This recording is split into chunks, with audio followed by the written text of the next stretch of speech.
तेरा ऊंचा मकाम या ज़हरा या सैयदा, तेरा ऊंचा मकाम या ज़हरा या सैयदा, तेरा ऊंचा मकाम या ज़हरा, तुझ पे लाखों सलाम या ज़हरा या सैयदा।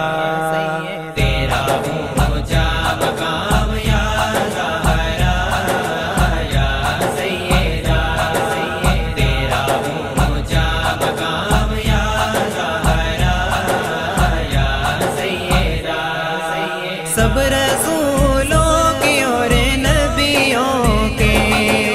सब रसूलों की और नबियों के,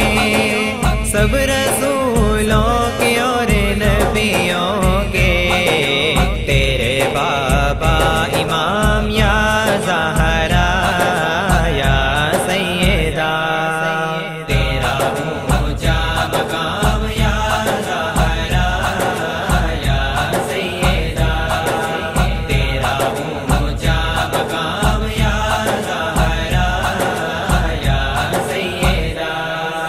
खुद नबी ने बताया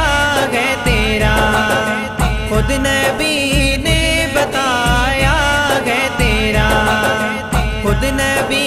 ने बताया है तेरा, फर्ज है एहतराम या ज़हरा या सैयदा, तेरा ऊंचा मकाम या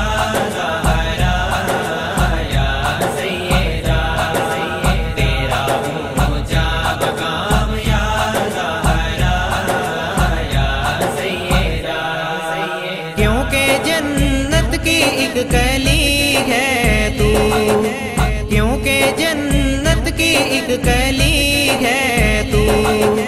क्योंकि जन्नत की एक कली है तू, तेरा है पाक नाम या ज़हरा।